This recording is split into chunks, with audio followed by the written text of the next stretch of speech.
Il existe dans les mondes des livres qui ne doivent pas être lus. Je m'appelle Andrew Bennett et je suis un Dokipa, un propriétaire de porte si vous préférez. Inspecteur, arrêtez!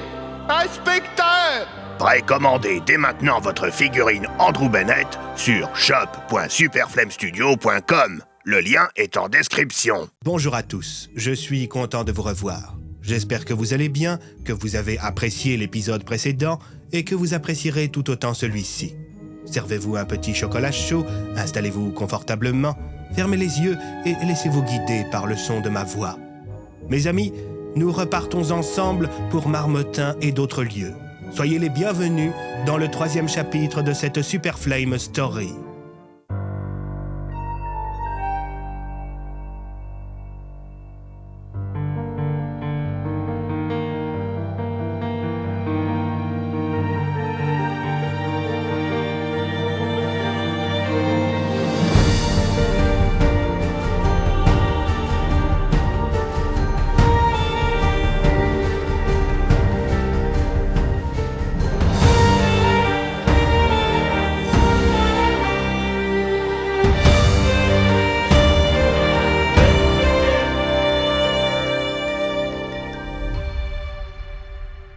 Sombre blizzard. Chapitre 3. Josie l'espionne. La salle de réunion du bouclier était une des plus sécurisées du bâtiment. Aucun appareil électronique n'y était autorisé, à l'exception des quelques vieux ordinateurs fixes de la DPA que le pôle technique avait reformatés. Leurs accès à Internet étaient strictement contrôlés et passaient par toute une myriade de proxys afin que personne ne puisse remonter jusqu'au bunker. C'était une question de vie ou de mort. En effet, quelques mois auparavant, les hommes de Marbre Rouge, conduits par l'agent Cobalt, étaient parvenus à localiser la première base créée par Antonov. Par une nuit de printemps, plusieurs groupes trackers étaient parvenus à pénétrer sur le terrain de la ferme en profitant de la pénombre. Mais ils avaient été remarqués par Rico, qui dormait dans un arbre et qui avait pu donner l'alerte. Heureusement pour les membres du bouclier, les propriétaires de porte étaient tous là cette nuit, et la quasi-totalité des personnes avaient pu prendre la fuite grâce à Talion, Andrew, Cornelius et Camélia. Cobalt et ses hommes s'étaient donc retrouvés avec une base vide et du matériel qui n'avait pas pu être transporté. Suite à cet incident, il fut décidé, pour plus de sécurité, que les membres du bouclier ne vivraient plus au même endroit que leurs proches. Conjoints et enfants furent donc téléportés dans d'autres lieux, avec l'aide de Cornelius et Camélia, seules personnes capables de localiser les familles. Les membres du bouclier, quant à eux, prirent possession d'une nouvelle base, un vieux silo à missiles de l'armée de terre inoccupé depuis les années 70. Un endroit complètement fermé, de sorte à ce que le seul accès possible, s'il advenait à ce qu'il soit découvert, soit la téléportation. Téléportation qui ne pouvait avoir lieu que dans une seule pièce, toutes les autres ayant été traitées aux cristaux de Gobji par le professeur Emily Lorne, rendant impossible l'usage de la magie en dehors de la salle de téléportation, changée en véritable place forte. Marbre Rouge ne lésinait pas sur les moyens quand il s'agissait d'éliminer ses opposants, surtout s'ils étaient fidèles à la mémoire d'Alias. Ceux qui avaient pris le contrôle de la DPA voilà maintenant 1 an s'en servaient comme une véritable armée privée qui agissait en dehors de tout cadre légal, allant parfois jusqu'à éliminer ses propres membres en cas de doute sur leur loyauté. Cette agence gouvernementale de l'ombre se comportait maintenant comme une véritable mafia. Une mafia qui avait l'appui de personnes importantes au sein de l'État. Quelque temps avant l'élimination d'Alias, le ministre de la Défense s'était assuré le contrôle total sur l'Equateur. C'était la prison la plus sécurisée de la DPA. Installée au cœur du lac Vinwald, cette forteresse en béton réputée imprenable abritait les pires criminels magiques, mais aussi et surtout le frère du ministre, un certain Contumace, un ancien agent véreux qui était presque parvenu à prendre la place d'Alias en tant que directeur général. Alors quand il s'est vu offrir la possibilité de le devenir pour de bon, il s'est empressé de sécuriser sa position. Sans aucun remords, Contumace mit en place une politique de la terreur et il ordonna la création de groupes de nettoyeurs, des agents violents aux méthodes immorales chargés d'éliminer physiquement tout obstacle au déploiement de Marbre Rouge. Une sorte d'armée de l'ombre au sein de l'armée de l'ombre. Une 50aine d'agents, parfois d'anciens criminels, qui faisaient également office de policiers internes, traquant les taupes et mettant la pression sur tous les membres de la DPA. À la tête des nettoyeurs se trouvait un certain agent Cobalt, un des rares anciens costards à ne pas avoir été viré. Durant de longs mois, Contumace s'était attelé à purger la DPA, écartant tous les éléments qui avaient connu la période Alias et recrutant de nouveaux hommes pour les former à la sauce Marbre Rouge. Même si la DPA avait gardé son nom, son logo avait quelque peu évolué, changeant le célèbre bouclier argenté en bouclier rouge et la plume qui le recouvrait en 3 colonnes blanches, les 3 piliers de Marbre Rouge. Les nouvelles recrues, contrairement aux forces régulières de la DPA, portaient des casques rouges, symbole de leur formatage.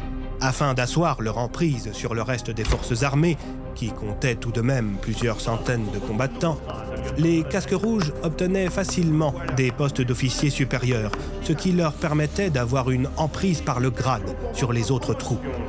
Grâce aux échanges diplomatiques avec l'Empire de Rockwell mis en place par le frère de Contumace, les soldats de Marbre Rouge disposaient d'armes inédites et d'équipements mêlant technologie et magie, ce qui les rendait redoutables.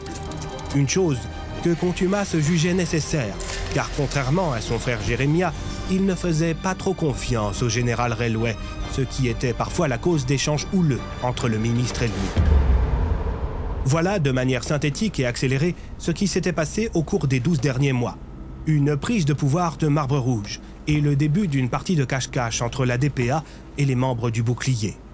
Ou plutôt, une partie du jeu du chat et de la souris. Soudain, l'alarme du bunker se mit à retentir une nouvelle fois. Arrivée imminente en salle de téléportation. Arrivée imminente en salle de téléportation. Il s'agit d'une arrivée programmée. Ça doit être Andrew, déclara Antonov en regardant sa montre, tandis que tous les regards se tournaient vers l'immense écran qui était accroché au mur et sur lequel étaient diffusées les images des caméras de surveillance. On pouvait y voir les hommes du colonel Doppler accourir vers la salle armes au poing, comme le prévoyait le protocole. L'instant d'après, une porte apparut au milieu de la salle de téléportation. Comme prévu, c'était celle d'Andrew, qui en sortit en compagnie d'Hugo, Tassier, Oswald, mais aussi et surtout en compagnie de Josiane, qui était la véritable personne clé de la mission. Quand tout le monde arriva devant la salle de réunion, les uns et les autres se saluèrent, ravis de se revoir. « Vous n'avez pas eu de problème pour récupérer le colis ?» demanda Antonov. « Vous savez ce qu'il vous dit, le colis ?» demanda Josiane, faussement vexée. « Désolé, mais c'est le terme technique. » Ouais, allez techniquement vous faire voir, Antonov. Vous savez, j'ai encore failli me faire gauler avec vos conneries. Je crois que le commissaire Ladier a des doutes. Il m'a aperçu sortir de son bureau l'autre jour.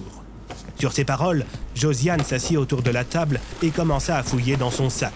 Elle en sortit une boîte de cigarettes et un briquet, avec lequel elle s'alluma une gauloise. « Vous savez, vous êtes notre espionne préférée, Josie. » lança Bloom sur le ton de la plaisanterie. Ouais, vu la gueule du Dr No, faudrait songer à me payer. Je croyais que vous faisiez ça pour le village, répondit Tassier. Ouais, avec l'inflation, mon salaire de standardiste du Comico suffit plus. J'en ai marre du cassoulet premier prix. Ah, et Fonk, tenez, ça c'est pour vous. Reprit la vieille femme en sortant de son sac une boîte de cookies. Oh, Josie, fallait pas, lança le lieutenant, quelque peu gêné. Je sais qu'il vous manque, alors j'en ai fait quelques-uns. J'ai aussi une part de tarte de chez Esther. Alors, comment ça se passe à Marmottin ? demanda Antonov, très intéressé par ce qu'aurait à dire la standardiste. On se croirait à Paris en 40. Il y a des flics et des soldats partout. Le nouveau commissaire est un tyran qui prend ses ordres directement du préfet de Maud. Et les casques rouges se croient tout permis. L'autre jour, il y en a un qui a mis une main aux fesses à Cassandra Darmin. Comme quoi, tout le monde ne la déteste pas. « Nathan !» gronda Tassier. « Sa couverture est-elle toujours intacte ?» À Darmin ? Ouais, pas de risque, elle est plus royaliste que le roi. Une vraie petite ministre de la propagande. Personne peut se douter qu'elle roule pour le bouclier. « Et l'ambiance dans le village ?» reprit Tassier. Les gens ont commencé à s'habituer à l'ambiance occupation. L'école a repris normalement, les gens peuvent entrer et sortir avec des autorisations et la DPA recrute des locaux sur des chantiers. Qu'est-ce qu'ils fabriquent ? Des bases, des murs, des points de contrôle fixes. Ils ont l'air de pas mal bricoler du côté de la croisée. Il s'intéresse au passage magique vers le monde des Gadia ?» demanda Andrew. « Ouais, c'est en train de devenir le tunnel du Mont Blanc, le machin. » répondit Josiane en sortant de son sac une pochette de documents qu'elle jeta sur la table. « Vous pouvez les garder, c'est des copies. J'ai chouré ça dans le bureau du commissaire Ladier l'autre soir. »« Qu'est-ce que c'est ?» demanda Andrew en ouvrant la pochette. « Le grand projet de votre pote le ministre. » Andrew parcourut du regard les différents documents. On dirait que ce sont des plans. Ils sont tous frappés du logo de Marbre Rouge. On dirait bien que le projet est de réaménager presque tout Marmottin. Il y a une liste d'artisans du BTP, des autorisations de travail, des rapports d'enquête sur ces artisans, des lignes de crédit... Oh bon sang! Qu'est-ce qu'il y a, Andrew? demanda l'inspecteur Bloom. Regardez ça! Secret défense. Projet de convention pour l'aménagement de Marmottin en vue d'installer un passage permanent entre le monde des Gadia et la Terre. Si je comprends bien, reprit le commissaire Tassier, Marbre Rouge a pour objectif de transformer Marmottin en plaque tournante entre le monde des Gadia et la Terre. Oui, reprit Andrew. Et ce document est signé par un certain général Railway. Toujours dans les bons plans, ce fumier, répondit Talion. Cela ne me dit rien qui vaille, déclara Camélia. Tendre la main à l'Empire de Rockwell, c'est vouloir négocier avec un tigre dont on a la tête dans la gueule. C'est fatal. En Negadia, ça finit soit en guerre totale, soit en soumission absolue. Je me demande à quel jeu jouent les gens de Marbre Rouge, s'enquit l'inspecteur Bloom. Un jeu vieux comme le monde, déclara Cornelius. Un jeu auquel même les dieux ont joué.